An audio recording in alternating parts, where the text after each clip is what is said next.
আসসালামু আলাইকুম। Hello guys, আপনারা সবাই কেমন আছেন? আশা করছি ভালো আছেন। গাইস, আজকে আরেকটি ঈদের ঘোরার জায়গায় চলে আসছি, ইকো পার্ক। এটা হচ্ছে শ্যামপুর ইকো পার্ক। মানে যারা আসতে চান ইজিলি তারা গুলিস্থান থেকে উঠে যাবেন রিক্সা নিয়ে, বা এখানে আসার মতো বাস আছে পোস্তগোলায় এসে নেমে এখান থেকে আবার রিক্সা নিয়ে বললে হবে ইকো পার্ক যাব। এটা ঈদের ব্লগ আমার, বাট আপলোড দিতে দিতে একটু লেট হয়ে গেল।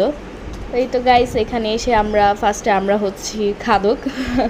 আমরা কোনো জায়গায় যে মুখ অফ রাখতে পারি না, আমরা যেটা নিউ দেখি সেটাই ট্রাই করি। এটা এর আগে অনেকবার খেয়েছি, বাট পার্কের মতো একটা জায়গা, মানে এরকম জিনিস বিক্রি করতেছে, তাই আর কি নিয়ে একটু ট্রাই করলাম সবাই। আর এটা জাস্ট ওয়েফারকে একটা বক্সের মধ্যে, ঠান্ডা বক্স, কী যেন একটা মেডিসিন দেওয়া হয়, সেটা দিয়ে ঠান্ডা করে রেখেছে। এই মানে 10 টাকার জিনিসের মধ্যে মনে করেন 100 টাকার লাভ, এরকম কিছু একটা। যাই হোক, আমার কাছে ভালো লাগেনি, এমনি ট্রাই করলাম। তারপর হচ্ছে সবাই ট্রাই করতেছে। আমার বেবি তো ধোঁয়া দেখে ভয় পেয়ে গেছে, ও খাবেই না। আর এই তো রশনি, মানে এটা হচ্ছে আমার খালাতো ননদ, ও আর কি খেয়ে একটু, মানে কি আর বলবো, একটু বেশি ভাব নিতেছিল। যাই হোক গাইস, এই তো আমরা ফার্স্টে এই রাইডে উঠে গেলাম। আম্মু উঠতে চাচ্ছিল না, বাট ওনার ছেলে জোর করে বললো আম্মু একটু উঠো। এই রাইডটা একদম নর্মাল একটা রাইড ছিল, তেমন ঘোরাচ্ছিল না, কিছু না। তা আম্মু এত ভয় পাচ্ছিল আর মাথা ঘোরাচ্ছিল, বিকজ উনি অনেক বছর পর উঠেছে, উনি উঠতে চায়নি, জোর করে আমরা উঠিয়েছি তাকে।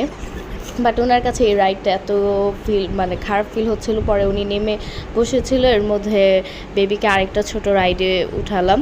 মানে এখানে এই পার্কের মধ্যে বেবিদের রাইড দিয়ে ভরা, বড়দের খুব কমই ছিল, 3টা না 4টা ছিল। তো বেবিদের যে কয়টা রাইড ছিল সবগুলোর মধ্যে উঠানো ট্রাই করেছি।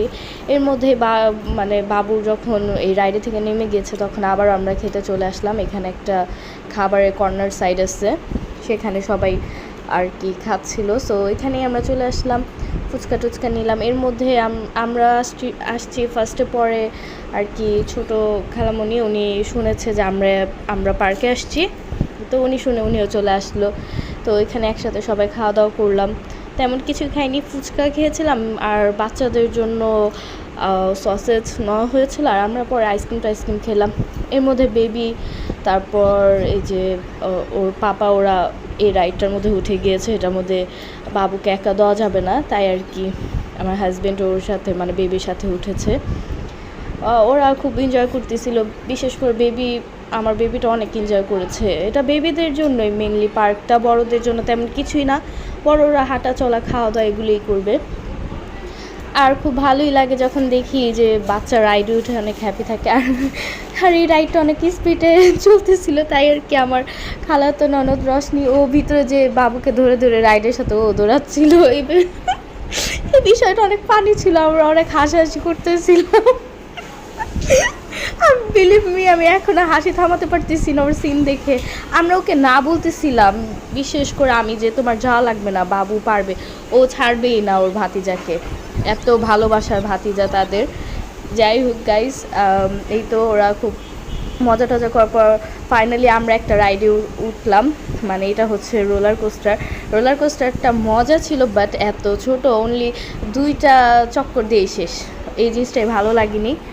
আর এখানকার রাইডগুলো খুবই অল্প দামের মধ্যে, সব কিছু রিজনেবল প্রাইস ছিল। এখানে খাবার থেকে নিয়ে রাইডের প্রাইসগুলো 50 টাকা করেছিল, আবার একটু যেগুলো বেশি ছোট একদম, ওগুলো 30 টাকা করেছিল বেবিদের।